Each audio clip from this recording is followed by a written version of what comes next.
Hello, किरण family में आपका स्वागत है। श्रीमद् भागवत महापुराण पढ़ने जा रहे हैं। श्री गणेशाय नमः। ओम भूर्भुवस्सुः तत्सवितुर्वरेण्यं भर्गो देवस्य धीमहि धियो यो नः प्रचोदयात्। श्री राधा कृष्णाभ्याम नमः। श्रीमद् भागवत महापुराण द्वितीय खंड।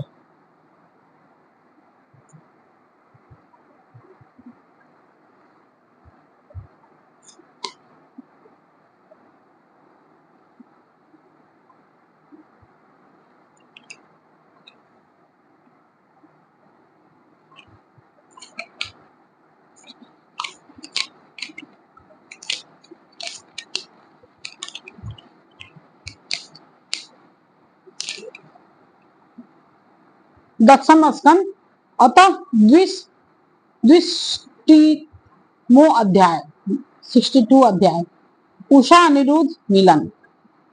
राजा परीक्षित ने पूछा, महायोग संपन्न मुनीश्वर, मैंने सुना है कि यदुवंश शिरोमणि अनिरुद्ध जी ने बानासुर की पुत्री उषा से विवाह किया था और इस प्रसंग में भगवान श्री कृष्ण और शंकर जी का भी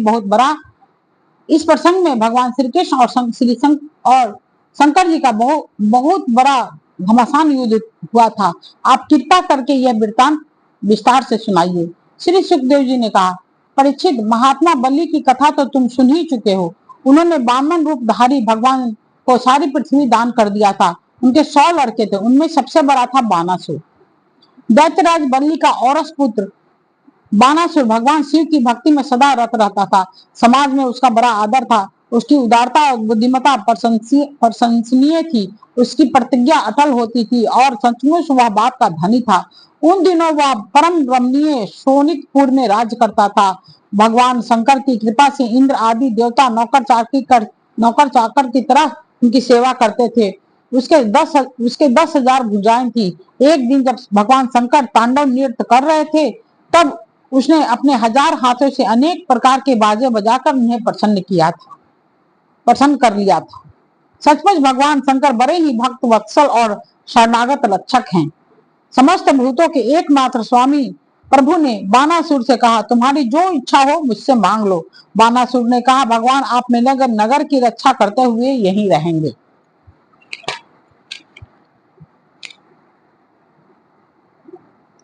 एक दिन बल पौरुष के घमंड में चूर बानासुर ने अपने समीप ही स्थित भगवान शंकर के चरण कमलों को सूर्य के समान चमकीले मुकुट से छूकर प्रणाम किया और कहा, देवादिदेव, आप समस्त चराचर जगत के गुरु और ईश्वर हैं।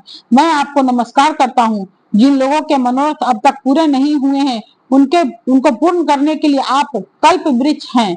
भगवान आपने मुझे 1000 भुजाएं दी हैं, परंतु वे मेरे लिए केवल भार रूप हो रही है, क्योंकि त्रिलोकी में आपको छोड़कर मुझे अपनी बराबरी का कोई वीर योद्धा ही नहीं मिला जो मुझसे लड़ सके। आदिदेव, एक बार मेरी बाहों में लड़ने के लिए इतनी खुजलाहट हुई कि मैं दिग्गजों की ओर चला, परंतु वे भी डर के मारे भाग खड़े हुए हैं। उस समय मार्ग में अपनी बाहों की चोट से मैंने बहुत से पहाड़ों को तोड़ फोड़ डाला था। बानासुर की यह प्रार्थना सुनकर भगवान शंकर ने तनिक क्रोध से कहा, देव मूर्ख, जिस समय तेरी ध्वजा टूटकर गिर जाएगी, उस समय मेरे ही समान योद्धा से तेरा युद्ध होगा और वह युद्ध तेरा घमंड चूर चूर कर देगा। परीक्षित, बानासुर की बुद्धि इतनी बिगड़ गई थी कि भगवान शंकर की यह बात सुनकर उसे बड़ा हर्ष हुआ और वह अपने घर लौट गया। अब वह मूर्ख भगवान शंकर के आदेशानुसार उस युद्ध की प्रतीक्षा करने लगा जिसमें उसके बल वीर्य का नाश होने वाला था। परीक्षित, बानासुर की एक कन्या थी, उसका नाम था उषा। अभी वह कुमारी ही थी। एक दिन स्वप्न में उसने देखा कि परम सुंदर अनिरुद्ध जी के साथ मेरा विवाह हो रहा है। आश्चर्य की बात तो यह थी कि उसने अनिरुद्ध जी को न तो कभी देखा था और न सुना ही था। स्वप्न में ही उन्हें न देखकर वह बोल उठी, प्राण प्यारे, तुम कहाँ हो? और उसकी नींद टूट गई। वह अत्यंत विह्वलता के साथ उठ बैठी और यह देखकर कि मैं सखियों के बीच हूँ बहुत लज्जित हुई। परीक्षित बानासुर के मंत्री का नाम था कुंभाड। उसकी एक कन्या थी जिसका नाम था चित्रलेखा। उषा और चित्रलेखा एक दूसरे की सहेलियां थी। चित्रलेखा ने उषा से कौतूहल बस पूछा, सुंदरी राजकुमारी, मैं देखती हूँ कि तुम अभी तक किसी ने तुम्हें पानी ग्रहण भी नहीं किया है, फिर तुम किसे ढूंढ रही हो और तुम्हारे मनोरथ का क्या स्वरूप है? उषा ने कहा, सखी, मैं स्वप्न में एक बहुत ही सुंदर नवयुवक को देखा है। उसके शरीर का रंग सांवला सांवला सा है, नेत्र कमल दल के समान है। उसके शरीर पर पीला पीला पीताम्बर फहरा रहा है, भुजाएं लंबी लंबी हैं और स्त्रियों का चित्त चुराने वाला है। उसने पहले तो अपने अधरों का उसने तो पहले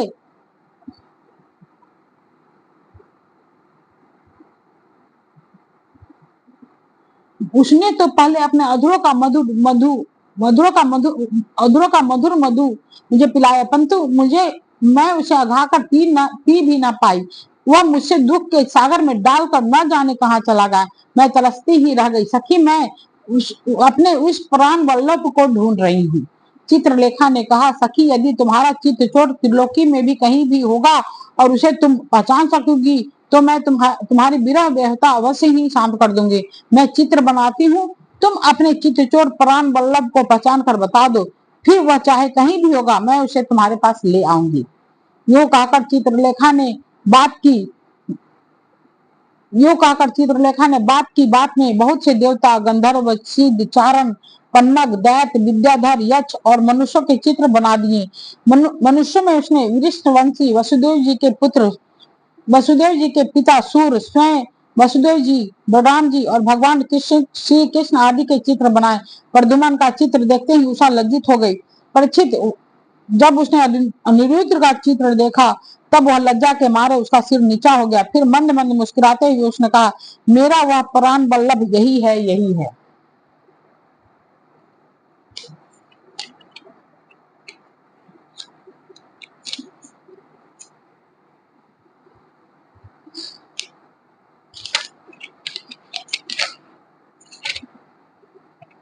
परीक्षित चित्रलेखा योगिनी थी। वह जान गई थी कि यह भगवान श्री कृष्ण के पौत्र हैं। अब वह आकाश मार्ग से रात्रि में ही भगवान श्री कृष्ण के द्वारा सुरक्षित द्वारकापुरी में पहुंची। वहां अनिरुद्ध जी की बहुत ही सुंदर पलंग पर सो रहे थे। चित्रलेखा योग सिद्धि के प्रभाव से उन्हें उठाकर सोनितपुर ले आई और अपनी सखी उषा को उसके प्रियतम का दर्शन करा दिया। अपने परम सुंदर प्राण वल्लभ को पाकर आनंद की अधिकता से उसका मुख कमल प्रफुल्लित हो उठा और वह अनिरुद्ध जी के साथ अपने महल में विहार करने लगी। परीक्षित उसका अंतःपुर इतना सुरक्षित था कि उसकी ओर कोई पुरुष झांक ताक भी नहीं कर सकता था। उषा उषा का प्रेम दिन दूना रात चौगुना बढ़ता जा रहा था। वह बहुमूल्य वस्त्र, पुष्पों के हार, इत्र, फुलेल, धूप, दीप आदि आदि सामग्रियों से सुमधुर पेय, पीने योग्य पदार्थ, दूध, शरबत आदि भोज्य, चबाकर खाने वाले योग और भक्ष निगल जाने योग पदार्थों से तथा मनोहर वाणी एवं सेवा शुश्रूषा से अनिरुद्ध जी का बड़ा सत्कार करती उषा ने अपने प्रेम से उनको मन उषा ने अपने प्रेम से उनके मन को अपने बस में कर लिया। अनिरुद्ध जी उस कन्या के अंतःपुर में छिपे रहकर अपने आप को भूल गए। उन्हें इस बात का भी नहीं पता चला कि मुझे यहाँ आए कितने दिन बीत गए। परीक्षित यदु कुमार अनिरुद्ध जी के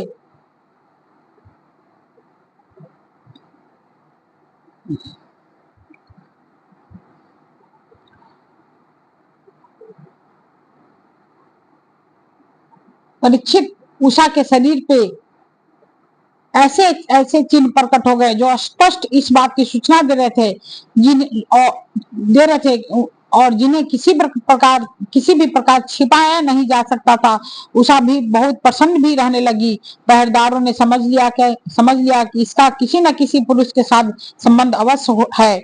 उन्होंने जाकर बानासुर से निवेदन किया, राजन, हम लोग आपकी अविवाहिता राजकुमारी का जैसा रंग ढंग देख रहे हैं वो आपको कुल पर बट्टा लगाने वाला है।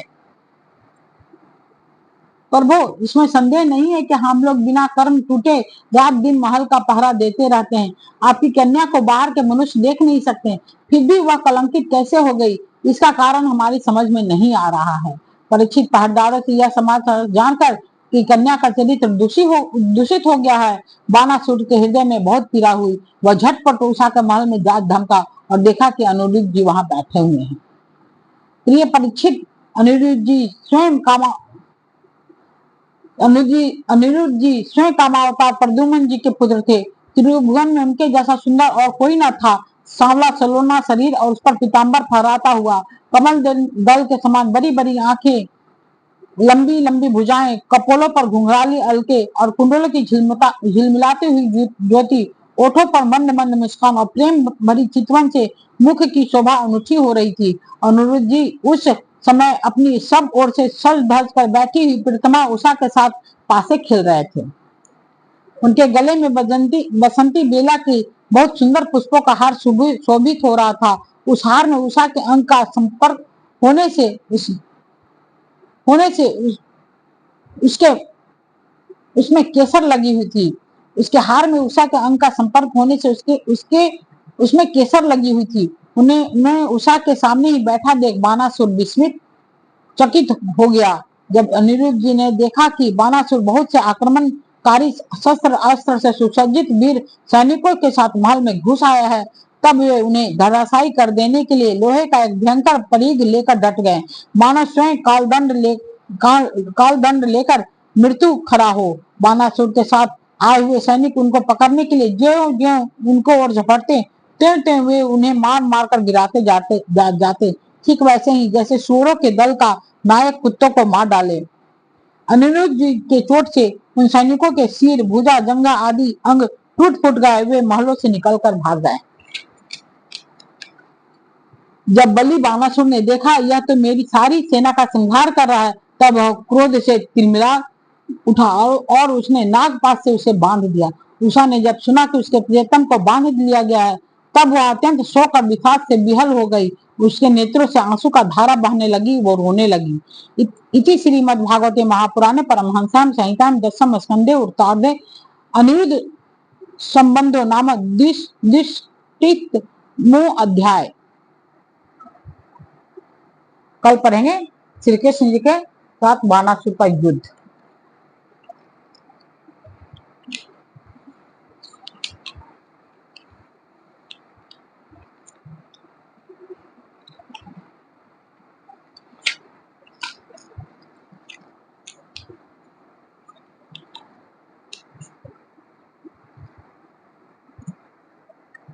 ओम भूर्भुवस्सुः तत्सवितुर्वरेण्यं भर्गो देवस्य धीमहि धियो यो न प्रचोदयात्।